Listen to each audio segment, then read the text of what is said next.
성탄은 무엇을 향해 가야 될지를 다시 한번 우리 삶의 자리에서 곰곰이 되새겨보고 또 우리에게 잃어버리고 또 가장 소중한 것이 무엇인지를 다시 한번 가치를 재발견하는 시간이 되었으면 좋겠습니다. 하느님께서 사람이 되셨습니다. 사람이 되어 오십니다.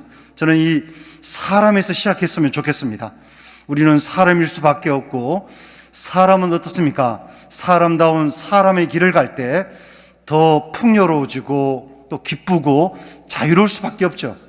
그 하나님께서는 어떻습니까? 바로 우리 삶에 가장 결핍된 삶의 자리로 태어나십니다. 아기가 되십니다. 저는 그 아기로 탄생하셨다는 그 하나님의 엄청난 신비 앞에서 우리가 놓치지 말아야 될 것은 무엇입니까? 하나님은 성급함과 조바심이 아니라 하나님 또한 여정에 동참하듯이 스텝 바이 스텝 하듯이 한 단계 한 단계 한 걸음 한 걸음을 걸어가시듯이 이 여정에 동참하십니다. 그것도 모자람과 부족함과 유태로운 한 아기로 탄생합니다. 사랑은 거창한 것이 아니라 그 아기로, 하나님께서 아기로 탄생하신 것은 무엇입니까? 작디 작은 체온과 작디 작은 사랑 온기로도 충분히 삶을 아름답게 변화시킬 수 있음에도 불구하고 우리를 짓누르고 있는 것들은 얼마나 가혹한 욕심입니까? 저는 성탄은 다시 한번 작은 것에서 시작했으면 좋겠습니다. 거창한 그 욕망으로 가득 찬 우리 마음이 아니라 기뻐하고 감사할 것은 소박한 일상이며 우리의 생활인지도 모르겠습니다. 하나님께서 우리의 삶의 자리, 생활 안으로 들어오십니다. 들어오셔서 그분이 우리에게 말씀하신 것은 무엇입니까? 평화와 하느님의 영광입니다. 다시 한번 우리가 놓쳐버리고 되찾아야 될 것은 사람과 사람 사이에 있어야 될 진심 어린 마음이며 진심 어린 나눔이며 진심 어린 실천입니다. 하나님께서는 수천 마디 말보다도 어떻습니까? 당신의 강생으로서 우리들에게 진짜 삶의 행복과 가치와 의미는 실천에 있음을 우리에게 보여주시듯이 하나님께서 우리 삶의 자리에 마음을 정하셔서 오십니다. 저는 성탄의 의미는 마음을 정하는 거라고 생각합니다. 흔들리는 마음, 비틀거리는 마음이 아니라 주님, 진짜 멋지고 알찬 삶을 살겠습니다. 이 몸은 주님의 종입니다. 말씀하신 대로 그대로 이루어지기를 바랍니다. 그러고 고백하셨던 성모님처럼 어떻습니까? 그 마음을 받아들이게 될 때 우리는 삶이 다른 차원으로 넘어갈 수밖에 없죠. 오늘을 살아가는 우리들에게 예수님께서는 하나님조차도 마음을 정하셔서 내려오십니다. 당신의 뜻과 의지를 내려놓듯이 내려오십니다. 저는 이 내려오신다는 것이 참 깊이 마음을 울립니다. 인간은 끊임없이 올라가고 더 넓고 화려한 것을 꿈꾸지만 하느님께서는 도리어 역설적이게도 아래로 작아지면서 내려옵니다. 우리 시대가 성탄의 신비 안에서 만나야 될 것은 내려놓음의 신비라고 생각합니다. 저는 이 내려놓음을 묵상할 때마다 제가 이렇게 체험한 하나의 사건이 있었습니다. 어떤 사건이냐면 저희들은 이제 돌아가면서 주방 소임을 하는데 이제 제가 장마 시즌에 주방 소임을 하게 되었어요. 그러다 보니까 편한 형제들은 한 신부 편하게 김치찌개도 좋고 된장찌개도 좋으니까 편안하게 주방을 하라고 그러는데 꼭 불편한 형제는 주간 회의할 때는 뿔 묵은 벙어리로 있다가 제 방 앞에다가 제가 이제 오늘은 호박 된장찌개를 이제 결심을 하고 이제 메뉴를 정했는데 문을 열고 나오니까 제 방문 앞에 노란 정사각형 포스트잇으로 잡채밥을 먹고 싶다고 써놓은 거예요. A, B, C, D, E, F, G, H, Y, J, K, L, M, N, O, P, Q, R까지 나가면서 속으로 욕을 좀 했습니다. 이런 우리 친구들 없죠? 이런 샤발로의 새끼, 하필 이렇게 힘들 때 장마 시즌에 이런 잡채를 요구한다는 자체가 형제적인 사랑이 있는 거냐 없는 거냐 하면서 욕을 하면서 주님 해야 됩니까 말아야 됩니까 하니까 자꾸 말씀이 제 마음을 울리더라고요. 너도 가서 그렇게 하여라는 루카복음 10장이 마음을 또 때리는 거예요. 그래, 미운 놈 잡채 하나 더 준다 생각하고 하자. 그래서 잡채를 준비하려고 이제 나왔어요. 장마 시즌이니까 비가 막 왔을 때요. 나오니까 차가 없는 거예요. 이런 차를 누가 또 타고 갔냐 보니까 잡채를 부탁한 놈이 차를 끌고 나간 거예요. A, B, C, D, E, F, G, H, Y, J, K, L, M, N, O, P, Q, R, S, T, U까지 한 다음에 삐그덕거리는 자전거를 타고 비옷을 입고 마트를 향해 이제 갔어요. 가다 보니까 비가 워낙 쏟아붓다 보니까 이 비옷 사이로 빗물이 다 들어와갖고 빤수까지 다 젖은 거예요. 그래서 제가 주님 제 빤수를 통해 찬미 받으소서 하면서 제 안에 일어나는 많은 것들을 내가 소유하는 것이 아니라 하나님께 올려드렸어요. 그리고 이제 가서 시금치, 당근, 양파, 버섯, 간장, 당면, 고기, 그 다음 또 뭐가 있죠? 기타 등등 해갖고 까리고추인지 그래서 사고 음료수도 사갖고 이제 뒷좌석에다 묶은 다음에 올라오는데 그때도 비가 막 쏟아부으니까 막 비에 물에 빠진 생쥐꼴이 된 거예요. 근데 직구전 상황, 이 장마가 쏟아지는 직구전 상황보다도 제 마음을 더 혼란케 만든 게 뭐냐 하면 놀랍게도 인간이더라고요.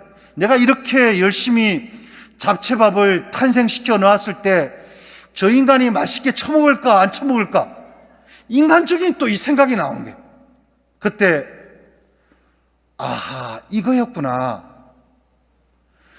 대부분 우리를 짓누르는 감정은 하느님을 향하는 것이 아니라 순덕이 엄마, 북실이 엄마, 개똥이 엄마처럼 사람을 향합니다.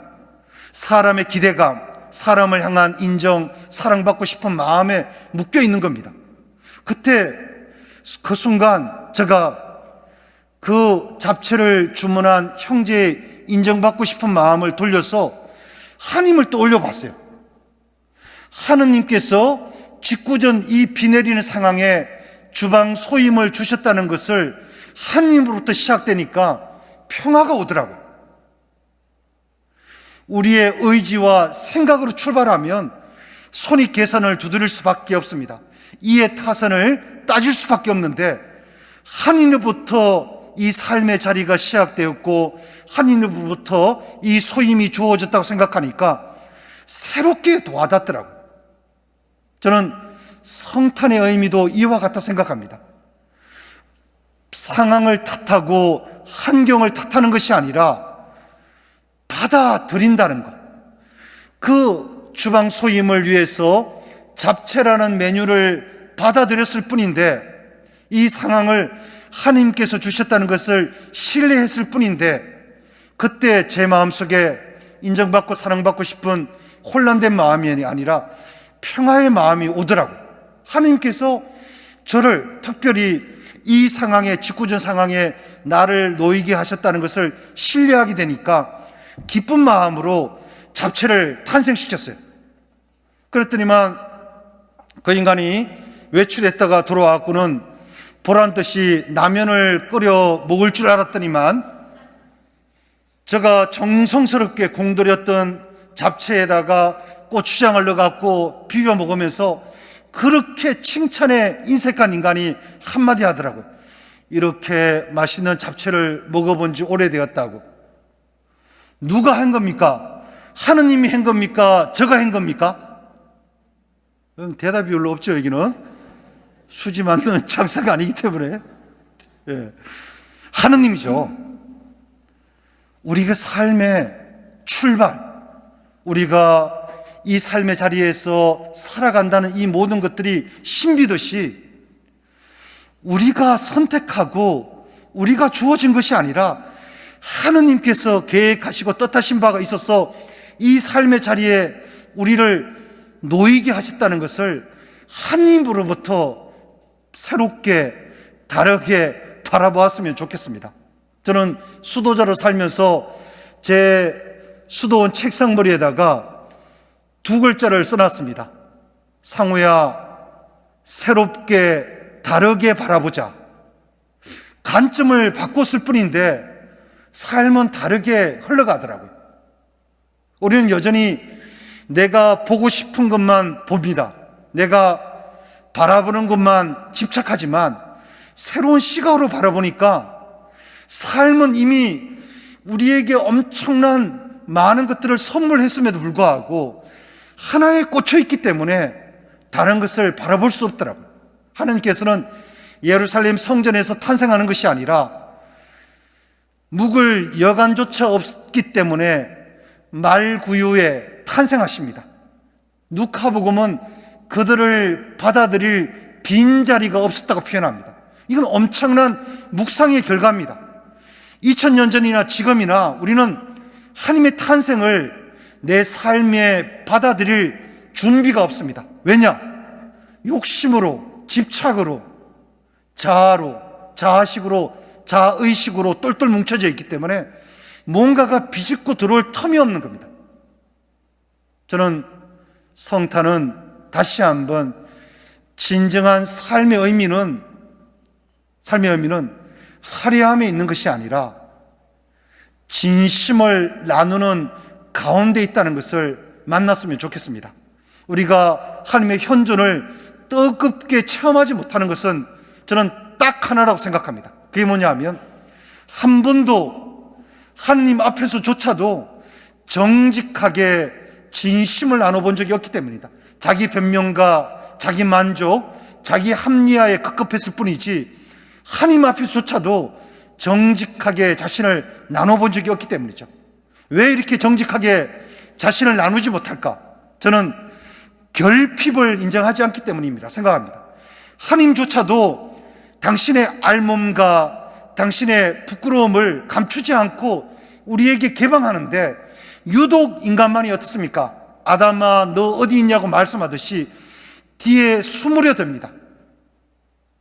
저는 오늘 이 자리가 성탄을 준비하는 우리들 삶의 포커스는 결핍을 인정했으면 좋겠습니다. 모자람과 부족함, 그 모자람과 부족함을 인정하게 될 때 우리는 더 뜨겁게 내 가족들을, 내 이웃들을, 내 공동체를 따뜻하게 만나고 사랑할 수 있습니다. 완벽한 부모가 없듯이 완벽한 자식이 있을 수 없습니다. 성탄은 완벽함에 중독되어 있는 우리들에게 도리어 역설적이게도 결핍이 얼마나 큰 선물인지를 우리에게 일깨워줍니다. 수도에도 마찬가지입니다. 등 다시고 배부르면 형제들이 모래알처럼 뿔뿔이 흩어지지만 수도회가 가난하면 형제들끼리 친밀감과 연대로 똘똘 뭉칩니다.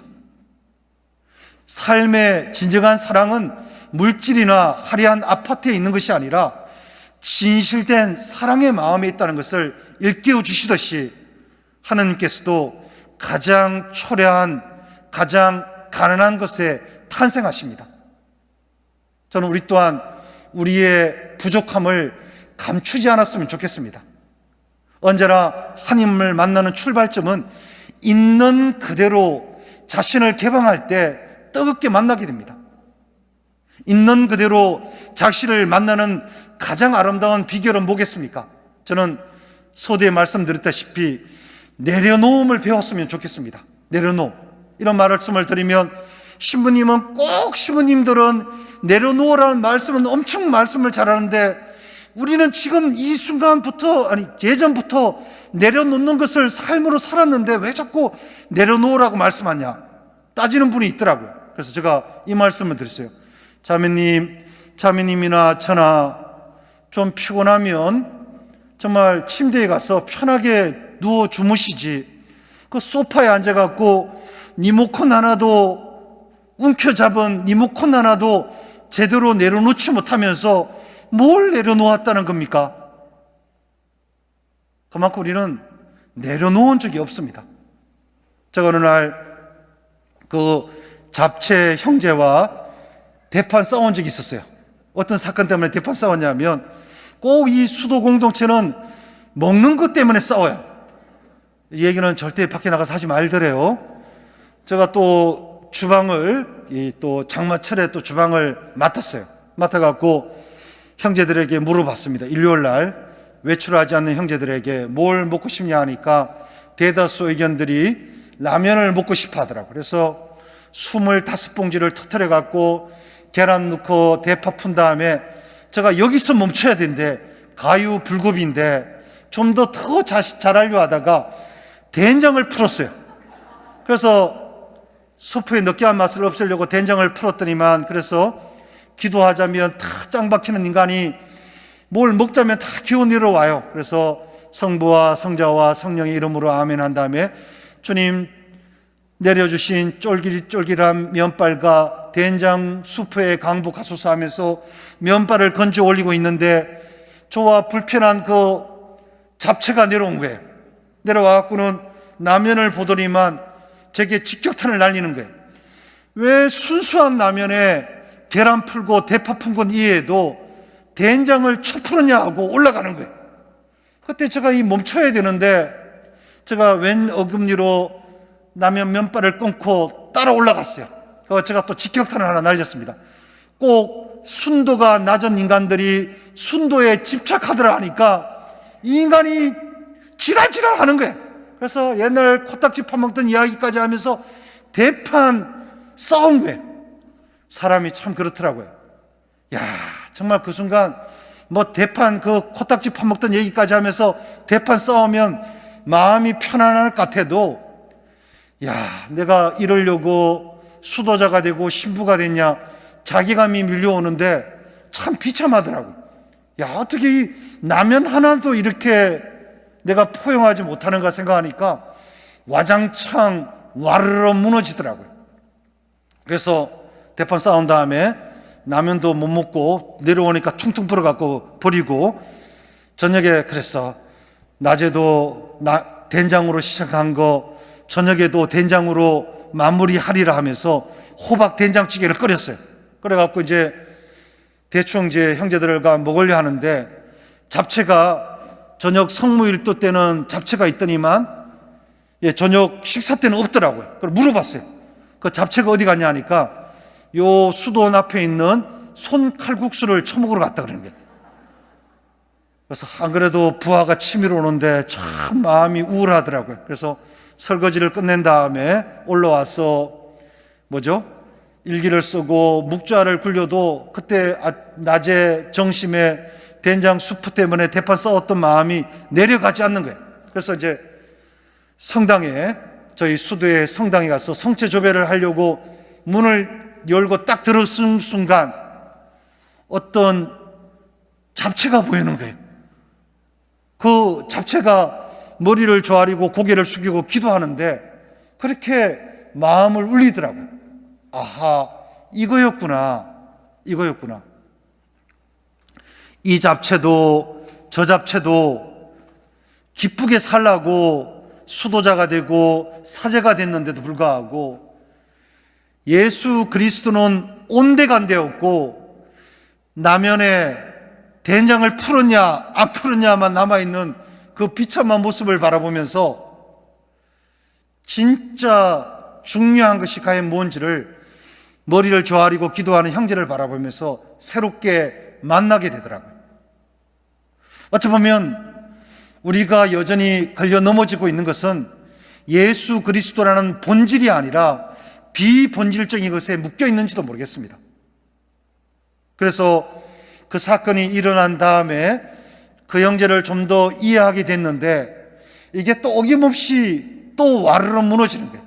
한 번은 이제 미사를 부탁받아갖고 경기도 가천시 문원동에 있는 성모 말씀의 성모 영보 수녀원에 보름 동안 그 담당 신부님이 성지 순례를 가는 바람에 거기 가서 이제 미사를 부탁받았어요. 그래서 이제 가기 전에 빨래를 해갖고 우리 그 수도원 옥상에다가 빨랫줄에 빨래를 열려고 나갔더니만 저 빨래보다 먼저 걸려있는 빨래가 있더라고요. 그 빨래가 누구 거냐 보니까 잡채 빨래가 걸려있는 거예요. 그래서 잡채가 저보다도 일찍 일어나갖고 빨래를 열었구나 하면서 가천 문운동 말씀의 성모 영보 수녀원에서 미사를 하는데 소낙비가 막 쏟아지는 거예요.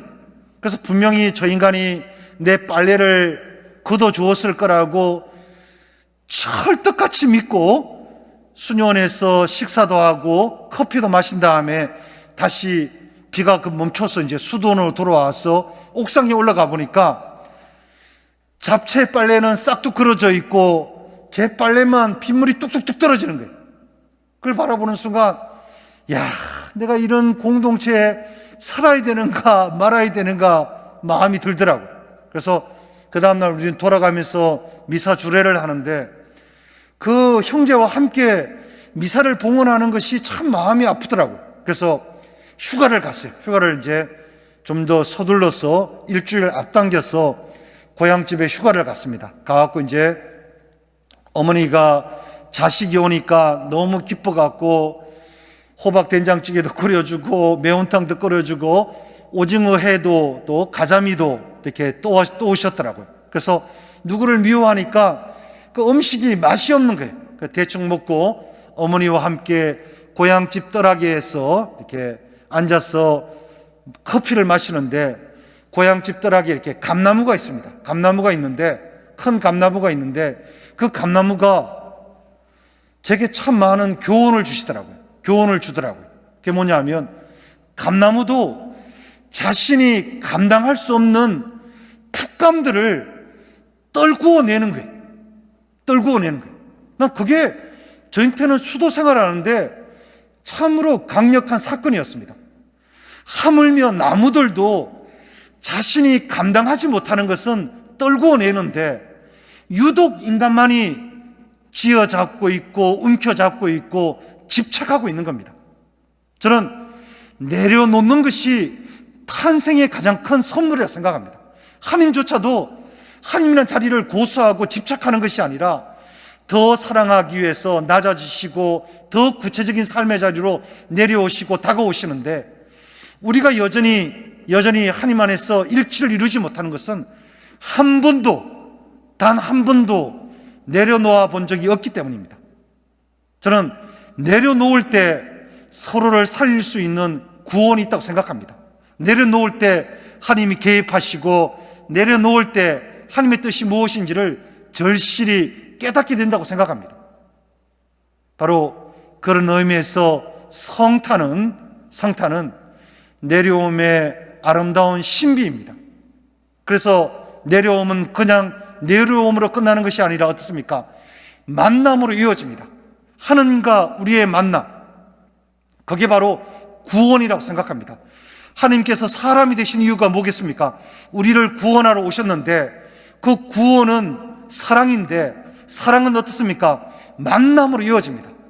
살다 보니까 저는 성물일도가 끝난 다음에 저를 위해 하는 기도가 뭐냐면 오늘도 주님 제가 좋은 사람을 많이 만나게 해주십시오 기도합니다.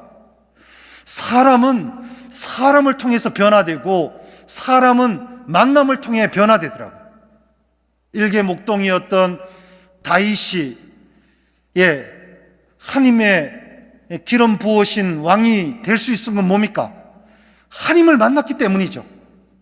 일개 어부였던 베드로와 요한, 야고보와 안드레아가 사람 낚는 어부로 변화될 수 있는 건 뭡니까?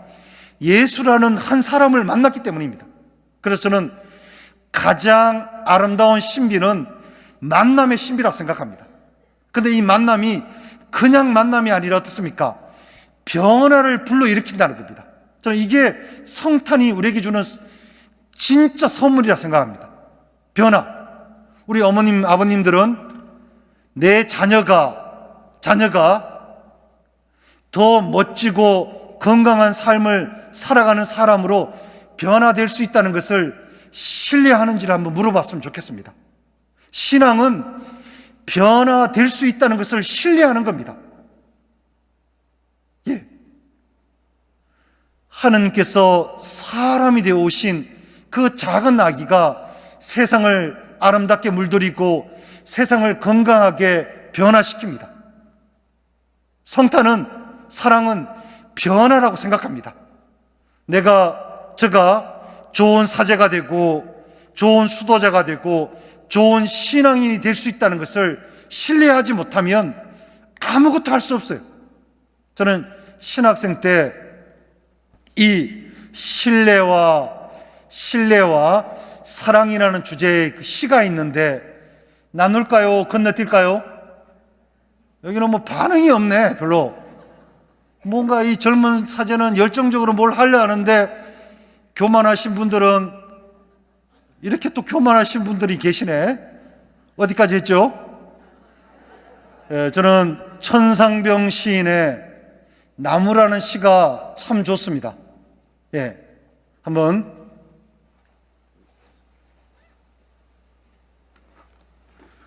물병 하나의 성탄입니다. 우리 아네스, 소중한 아네스 자매님의 마음이 담긴 물입니다. 천상병, 나무. 많은 사람들은 저 나무는 죽은 나무라고 말했다. 나는 저 나무는 죽은 나무가 아니라 살아있는 나무라고 말했다. 어느 날 밤 나는 꿈을 꾸었다. 많은 사람들이 죽어 있는 나무라고 말했던 저 나무가 그 어떤 나무보다도 푸른 창공을 향하여 잎들과 가지를 펼쳐나가는 가장 살아있는 나무임을 보았다. 나는 다음 날 일어나 죽어 있는 나무라고 말했던 그들을 불러 모아 저 나무는 죽은 나무가 아니라 살아있는 나무라고 말했다. 나는 여전히 믿는다. 저 나무는 죽은 나무가 아니라 살아있는 나무라는 것을. 저는 이 시가 매력적인 것이 뭐냐면 0.0001%의 가능성이 있어도 하느님은 거기서 변화를 불러일으키더라고요. 가능성입니다. 저는 오늘 이 자리가 나와 우리 공동체, 우리 자녀의 가능성을 믿었으면 좋겠습니다. 그 가능성의 주체와 핵심은 뭡니까? 하느님께서 하시는 일입니다. 불가능이라 생각했던 그 마리아에게서 탄생하시고 말씀을 받아들였을 뿐인데 마리아에게서 하느님이 탄생하십니다. 그는 뭡니까?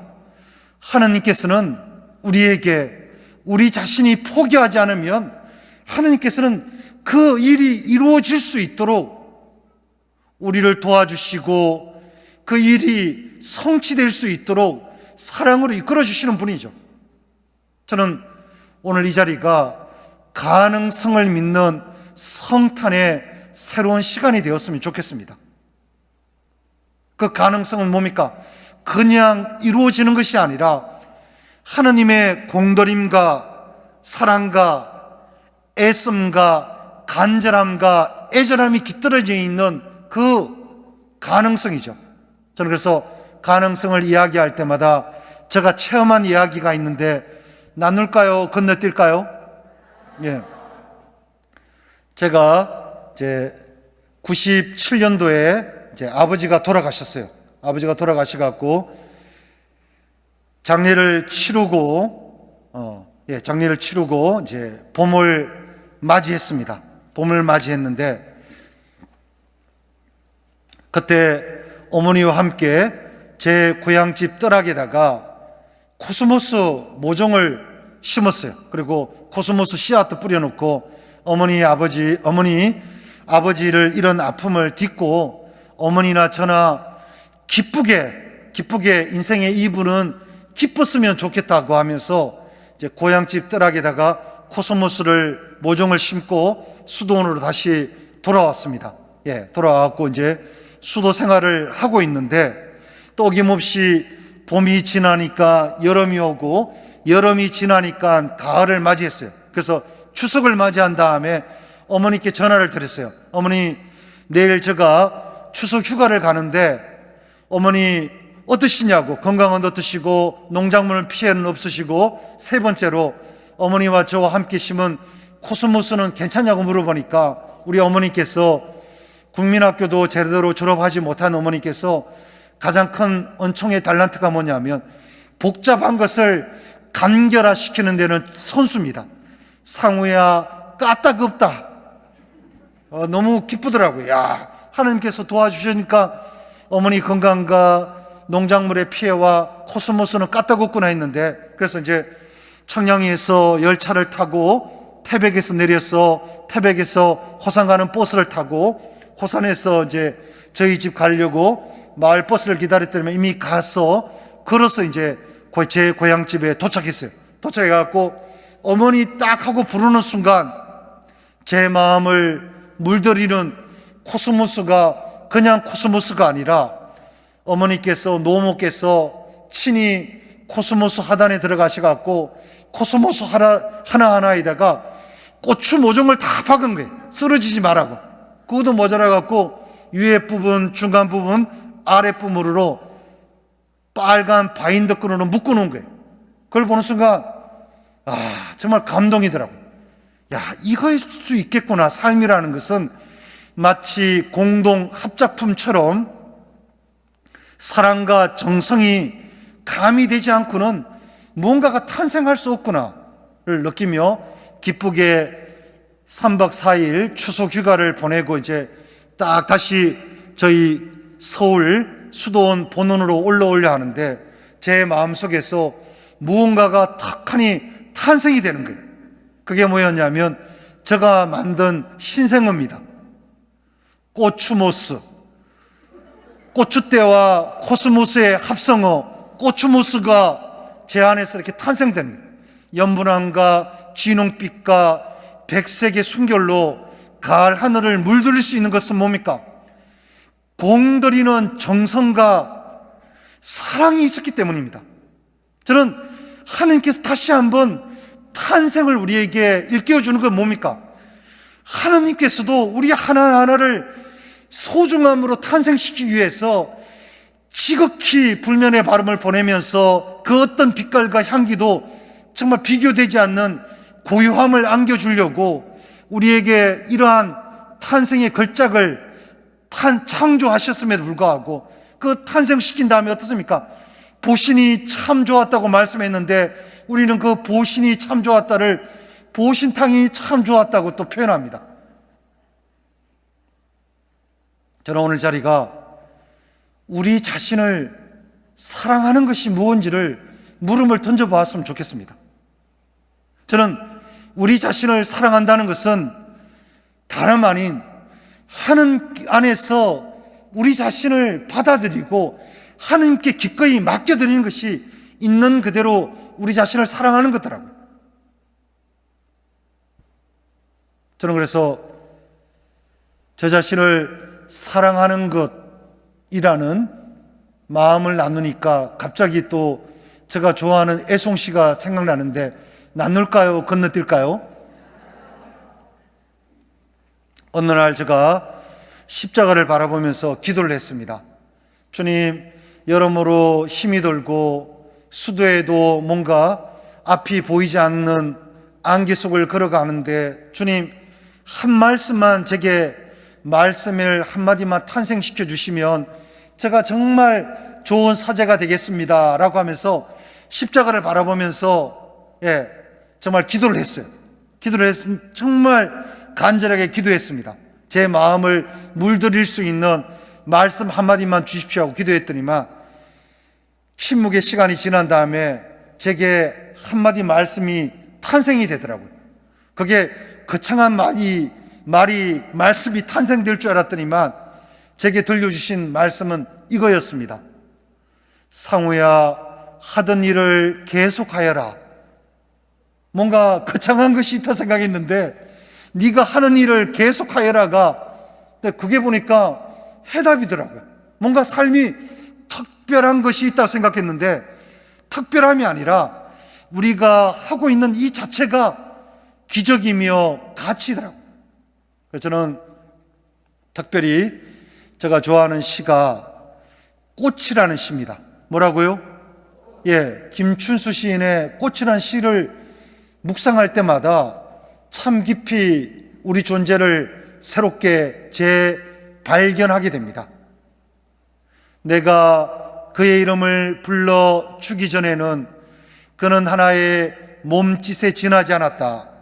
내가 그의 이름을 불러주었을 때 그는 나에게로 와서 나의 꽃이 되었다.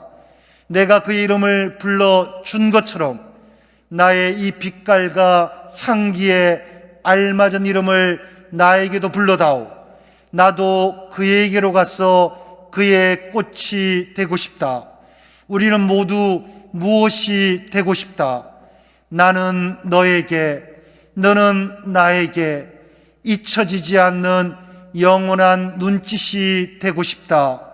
잊혀지지 않는 영원한 사랑이 되고 싶다.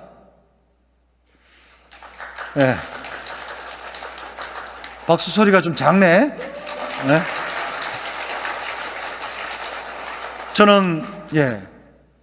저는 성탄은 나의 방식이 아니라 주님의 방식이 무엇인지를 만나는 시간입니다. 우리가 살아가면서 기도라는 것이, 신앙이라는 것이 내 방식이, 내 뜻이 이루어지는 거라고 착각하지만 실상은 뭡니까? 주님의 방식이 이루어질 때 너도 살고 나도 살고 우리도 살더라고요. 어찌 보면 성탄은 맞습니다. 주님의 방식을 따르는 것이 진정한 삶입니다를 고백하는 놀라운 기쁨이라 생각합니다. 우리가 살면서 우리 신앙의 최고의 걸림돌은 뭡니까? 나라는 존재죠. 나라는 존재가 여전히 요지부동하고 복지부동하고 변화무쌍하고 변덕스럽기 때문에 하나님의 뜻을 가로막습니다. 저는 바로 성탄은 자아에 갇혀있는 우리가 자아에서 벗어나서 진짜 새로워지는 삶의 기쁨이라 생각합니다. 저 또한 예전에 하나님을 몰랐을 때는 삶에 대해서 여전히 과거에 집착했습니다. 왜 하필 이런 아버지를 주시고 이런 어머니를 주시갖고 제가 이런 가정에서 태어나야 됩니까? 라고 여전히 불평과 불만 속에서 상황을 탓했는데 조금씩 뜨겁게 하나님의 사랑에 눈뜨게 되고 하나님의 놀라운 사랑에 매 순간 가장 좋은 것을 주시는 아버지 하나님의 사랑을 맛들이면서 깨닫게 되는 것은 뭐냐 하면 하나님께서는 베스트 오브 베스트, 가장 좋은 사랑을 이미 우리에게 선물하셨다는 것을 깨닫게 되더라고요. 성탄은 과거의 어떤 사건, 미래에 올 사건이 아니라 이미 우리가 맛보고 있는 현실입니다. 그래서 저는 신약과 구약을 합해서 저는 참으로 좋아하는 단어가 뭐냐면 임입니다. 이미. 엘리사벳을 찾아갔던 그 마리아 마니피카스를 노래하고 엘리사벳은 어떻습니까? 여인 중에 가장 복되시며 하느님께서 그 엘리사벳에서 마리아에게 해주신 놀라운 일들을 엘리사벳의 이름을 통해서 정말 참여합니다. 우리가 지금 이 순간 행복할 수 있는 가장 아름다운 마음의 탄생은 이미 해주신 것을 기억하는 겁니다. 이미 가분한 사제직을 주시고 이미 그래도 한국 사회에서 가장 건강한 종교는 저는 가톨릭이라 생각합니다. 세속화로 가지만 그래도 그 가톨릭을 신앙을 알게 되었고 하나님이 얼마나 좋으신 분을 알게 된 이 삶의 역사 안에서 우리가 만날 수 있는 것은 뭡니까? 이미 가장 좋은 것을 해주셨음에도 불구하고 우리가 놓치고 살아가는 겁니다. 저는 오늘 이 자리가 이미 해주신 놀라운 하나님의 사랑을 만났으면 좋겠습니다. 그 사랑은 무엇입니까? 저는 사랑은 바로 우리 삶 안에서 일어나는 많은 것들을 다시 한번 말씀의 시각으로 바라보는 겁니다. 그래서 루카와 마르코, 마테오, 요한을 바라보면 성탄에 대한 묵상이 다 다릅니다. 루카는 제가 조금 전에 말씀드렸다시피 우리 마음 안에 그분을 맞아들일 빈자리가 없었다 얘기하면서 가장 초라하고 가장 누추한 곳에 하느님이 탄생하셨다는 것을 우리에게 일깨워주는 반면에 요한복음은 말씀을 받아들이는 것이 성탄임을 이야기하며 말씀이 사람이 되었다고 표현합니다. 그리고 마르코는 세례자 입을 통해서 주님의 길을 닦는 것, 닦는 것, 깨닫는 것보다 더 중요한 것이 마음을 닦는 것이더라고요. 제 방청소를 하듯이 마음을 닦는 것이 더 빛나게 만드는 성탄이듯이 주님의 길을 준비하고 주님의 길을 닦는 것이 성탄의 시작임을 이야기합니다. 세례자 이 요한의 입을 통해서. 그리고 마테오는 어떻습니까? 누가 누구를 낳고 누가 누구를 낳고 하면서 우리 역사 안에서 일어난 놀라운 선물임을 우리에게 일깨워주고 있습니다. 저는 바로 이 모든 복음이, 4대 복음이 우리에게 가리키는 성탄은 멀리 있는 것이 아니라 다시금 하나님의 힘을 믿는 놀라운 신앙 고백이라 생각합니다. 살아보니까 제가 갖고 있는 열정과 에너지, 가능성과 탤런트도 저 거라고 생각했는데 아니더라고요. 하나님이 잠시 제게 불려주신 하나님의 것이죠. 하나님의 것은 어떻습니까? 하나님을 드러내는데 사용될 때 가장 아름답고 빛나고 정말 풍요로워지더라고요. 이걸 소유하게 될 때 그때부터 이거는 비극이 시작되는 거죠. 그래서 프란치스코 성인은 이렇게 표현합니다. 악을 멀리서 찾는 것이 아니라 내 것을 내 것으로 하는, 내 의지를 내 것으로 하는 악이라고 표현합니다. 잘 살겠다고 멋지고 아름답게 살겠다는 좋은 의지도 하나님을 향하지 않고 내 것으로 소유하게 되면 내 중심으로 전락해서 하나님의 뜻과 동떨어진 삶을 살 수밖에 없다는 거죠. 성탄은 소유욕이 아니라 가난함을 바탕으로 한 진짜 나눔입니다. 나누게 될 때 우리 존재를 알게 되고 나누게 될 때 더 깊어지는 겁니다. 그래서 풍랑의 비유 이야기도 어떻습니까? 그 한 사람이 예수님을 따른다고 했지만 그 예수님을 따르는 가정 안에서 맛보게 되는 풍랑, 시련과 역경, 그 힘겨움 속에서 어떻습니까? 그 물에 빠졌을 때 그 다시 건져 올리면서 믿음은 새롭게 탄생됩니다. 우리의 신앙은 한 번도 물에 빠져본 적이 없는 신앙이 아니라 물에 빠졌을 때 다시 믿음으로 새롭게 올라오는 신앙입니다. 바로 그런 의미에서 신앙은 다채롭고 다양하고 풍요롭습니다. 이 풍요로움 안에서 저는 다시 한번 성탄을 위해서 제가 체험한 이야기로 다시 한번 옮겨보려 합니다. 제가 2018년도에 홍천에 있었습니다. 강원도 홍천군 남면 신대일리 1454번지 수련소에 있을 때 그때 겨울에 눈이 많이 왔어요. 우리가 빨리 끝내드리겠습니다. 우리 어머님들 힘드시죠? 아닌가요? 네. 너무 길면 또 이게 신부들이 말이 많으면 빨개이와 신부들의 공통점이 말이 많다는 거잖아요. 네. 저는 빨개이가 아닙니다. 빨리 끝낼게요. 그래서 눈이 많이 왔어요. 그래서 그때 12월 24일 날 홍천의 그 아시시 프란치스코 수녀원에서 운영하는 방지거 요양원에 가서 11시 미사를 봉헌하고 오는데 눈이 엄청나게 온 거예요.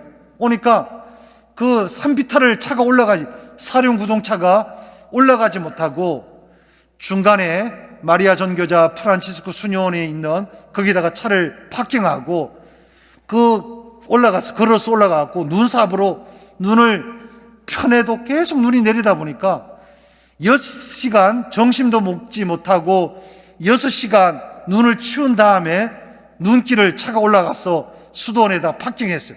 그래서 이제 씻고 이제 성탄 미사를 봉헌해야 하겠다고 물을 틀었더니만 물도 나오지 않는 거예요. 이게 파이프가 얼은 거예요.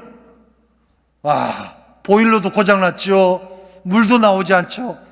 간신히 그 삼다수를 부은 다음에 정말 간단히 씻고 홀로 서울시래 강원도 홍천군 남면 신대일리 1454번지에서 홀로 미사를 봉헌하는데, 성탄 밤미사를 봉헌하는데, 그 초라한 말구의 앞에서 말구이를 앞에 두고 미사를 봉헌하는데 눈물이 그렇게 쏟아져 나오더라고요.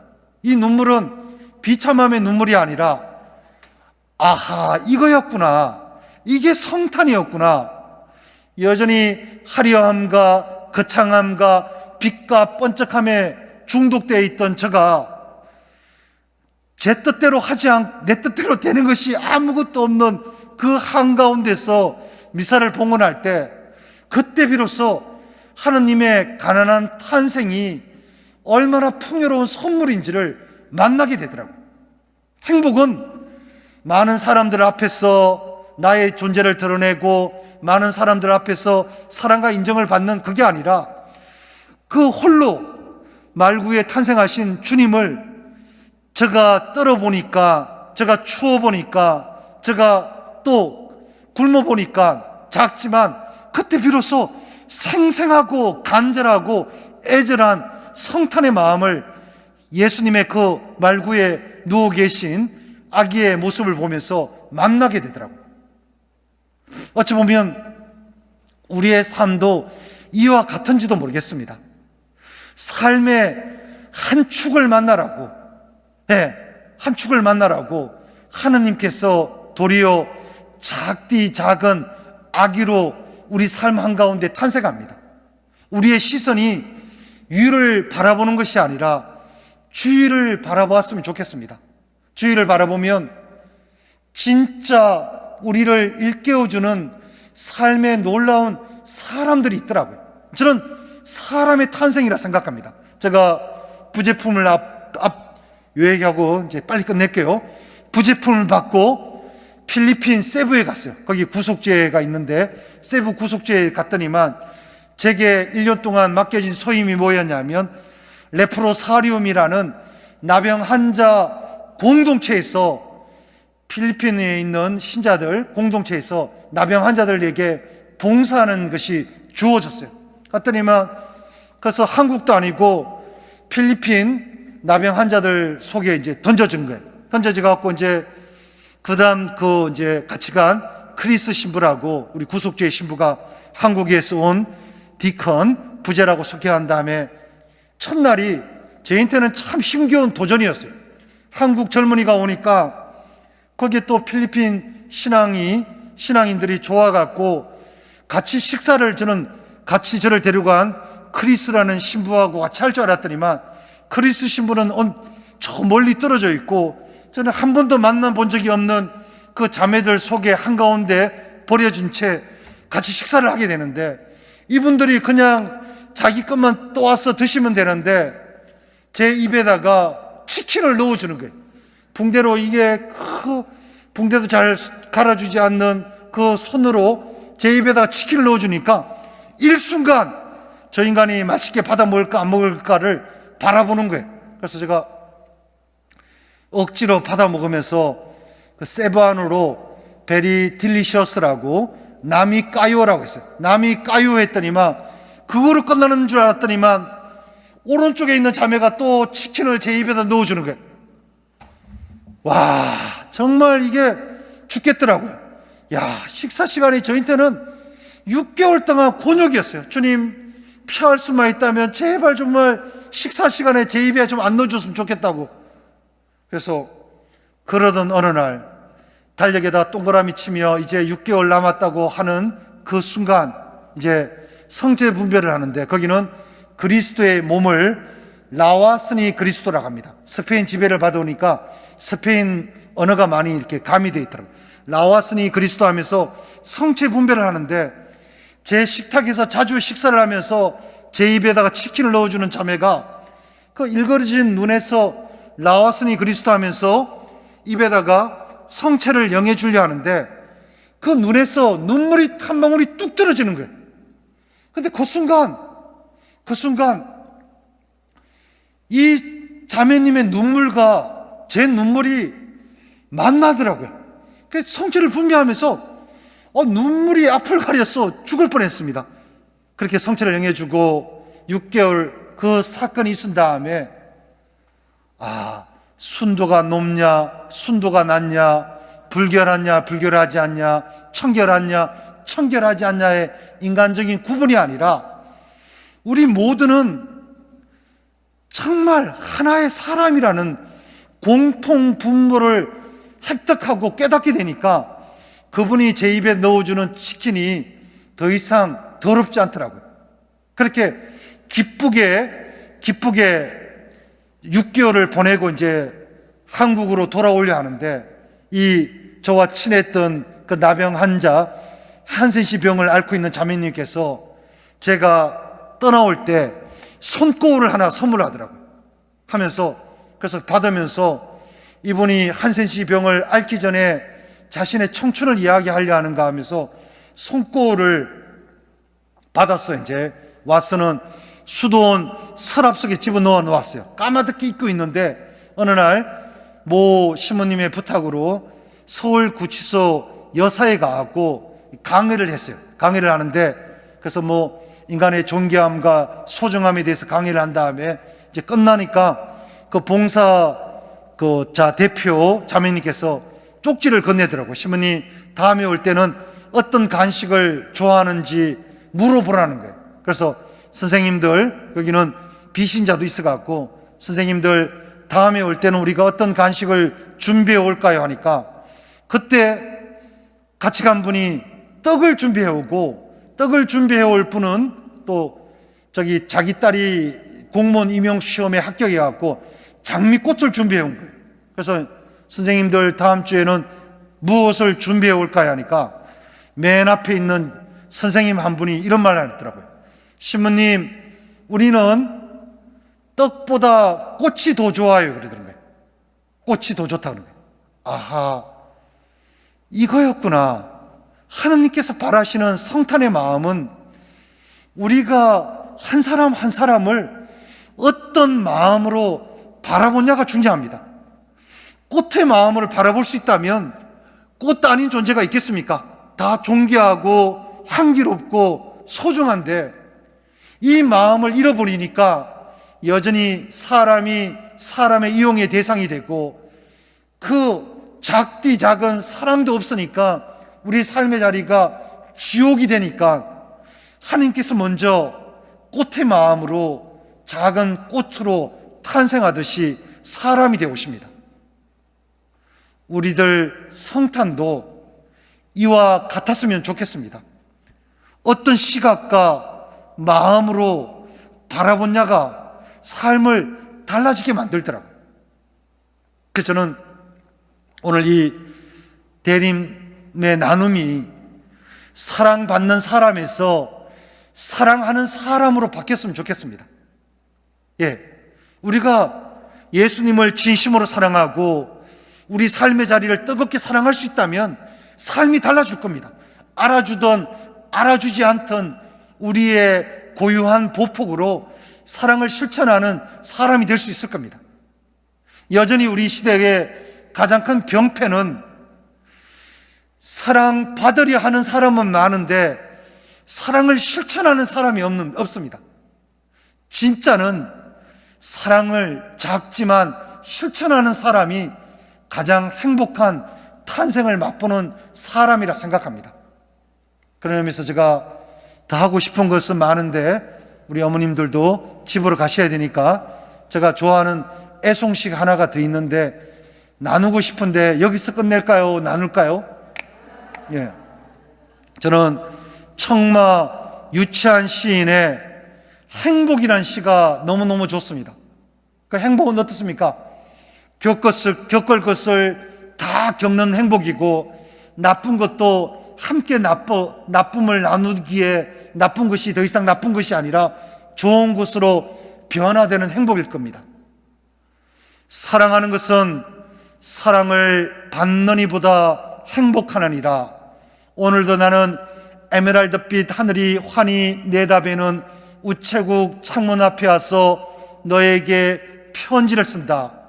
행기를 향한 문으로 숱한 사람들이 제각기 한 가지씩 생각에 족한 얼굴로 와선 총총히 우표를 사고 전보지를 받고 먼 고향으로 혹은 그리운 사람께로 슬프고 즐겁고 다정한 사연들을 보내나니 세상의 고달픈 바람결에 시달리고 나부끼어 더욱더 어지삼고 피어 흥커러진 인정의 꽃밭에서 너와 나의 애틋한 연분도 한 방울 연연한 진홍빛 양귀비 꽃인지도 모르니라. 사랑하는 것은 사랑을 받는 이보다 행복하느니라. 그리운 이여, 그러면 안녕. 설령 이것이 이 세상 마지막 인사가 될지라도 사랑하였으므로 진정 나는 행복하였네라. 저는 사람이 있다고 생각합니다. 김수환, 추경님 같은 사람이 있었고, 또 이태석 신부님 같은 사람이 있고, 마더 데레사 같은 사람이 있고, 소박하지만 우리 어머님 같은 코스모스를 가꾸시는 어머니 같은 사람이 있습니다. 우리 또한 이 성탄이 나는 어떤 사람으로 살고 있는지를 만났으면 좋겠습니다. 저는 그 사람의 가장 큰 본질은 상황과 환경을 탓하는 것이 아니라 새롭게 재창조하시고 재탄생하듯이 만들어가는 기쁨이라 생각합니다.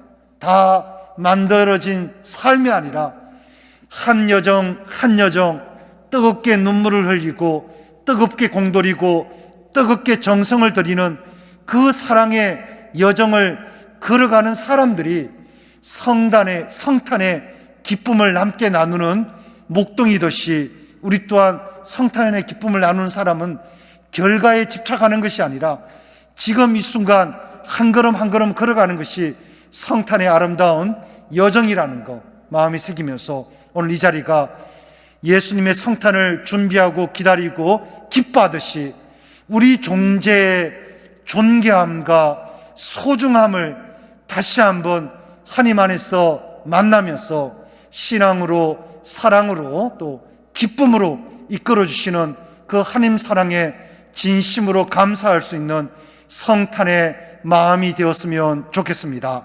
감사합니다.